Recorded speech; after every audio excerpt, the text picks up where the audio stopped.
Selamat berjumpa kembali dalam Renungan Harian Toraya edisi Minggu 14 September 2025. Kita akan membaca dan merenungkan firman Tuhan. Untuk itu mari kita berdoa. Terpujilah Engkau ya Tuhan dalam kehidupan kami pribadi lepas pribadi, karena kami meyakini bahwa Engkau Allah yang berdaulat atas kehidupan kami, sehingga kami masih boleh menikmati hari yang baru yang Tuhan karuniakan bagi kami. Berkati ya Tuhan, kami akan membaca dan merenungkan firman-Mu. Biarlah firman ini senantiasa menjadi suri dan pedoman dalam langkah kehidupan kami. Ini doa kami Tuhan, ungkapan syukur kami yang kami sampaikan melalui anak-Mu Yesus Kristus, Tuhan dan Juru Selamat kami yang hidup. Kami berdoa kepada Bapa di sorga. Amin. Pembacaan kita dari Mazmur pasal 94 ayat 12 sampai ayat yang ke-23. Mazmur pasal 94 ayat 12 sampai ayat yang ke-23. Berbahagialah orang yang Kau didik ya Tuhan, dan yang Kau ajari dari Taurat-Mu.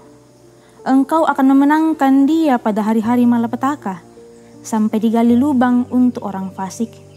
Sebab Tuhan tidak akan membuang umat-Nya, miliknya sendiri tidak akan ditinggalkannya. Sungguh hukum akan tegak kembali sesuai dengan keadilan. Semua orang yang tulus hati akan mengikutinya. Siapakah yang akan bangkit membela aku terhadap orang-orang jahat? Siapakah yang akan tampil mendampingi aku terhadap orang yang melakukan kejahatan? Jika bukan Tuhan yang menolong aku, nyaris aku berdiam di alam kesunyian. Ketika aku berpikir, kakiku sudah goyah. Kasih Setiamu, ya Tuhan, menopang aku. Ketika batinku kalut oleh pikiran-pikiran, penghiburan-Mu menyenangkan jiwaku. Bagaimana mungkin Engkau bersekongkol dengan kebusukan peradilan yang merancang bencana berdasarkan peraturan? Mereka bersekongkol melawan orang benar dan menghukum mati orang tak bersalah. Tetapi Tuhan adalah kota bentengku, Allah gunung batu perlindunganku. Ia akan membalas perbuatan jahat mereka, dan karena kejahatan mereka, Ia akan membinasakan mereka. Tuhan Allah kita akan membinasakan mereka. Amin.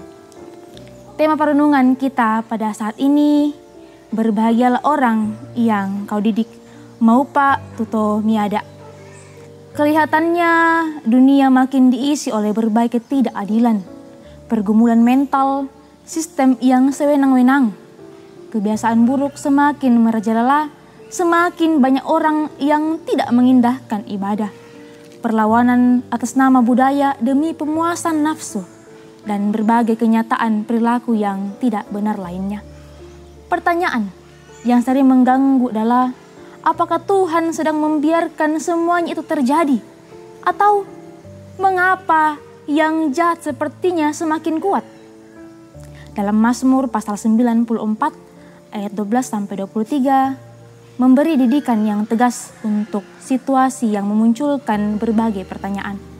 Tentunya didikan ini ditujukan kepada umat Allah yang terus berjuang di tengah gempuran dosa dan kejahatan.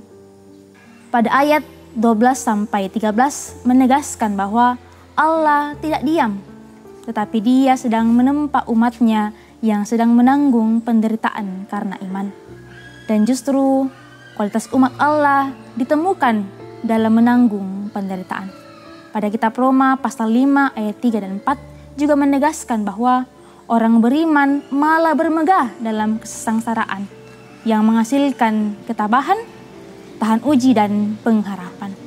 Selanjutnya dalam Mazmur pasal 94 ayat 14-19 juga menegaskan kehadiran Allah yang menghibur umat-Nya di tengah kekacauan hidup akibat kejahatan orang fasik, serta menghukum kefasikan.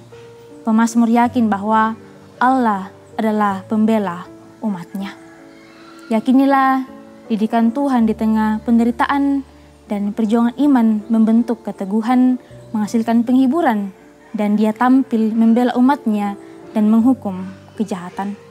Allah tetap memegang kendali. Allah hadir bertindak dan menguatkan. Dia setia pada kasih perjanjiannya. Kita tidak perlu meminta penjelasan mengenai alasan mengapa kejahatan merajalela. Yang harus kita minta kepada Tuhan adalah kekuatan pertolongannya yang akan meneguhkan kita beriman di tengah zaman yang penuh kefasikan. Roh Kudus menolong kita. Amin.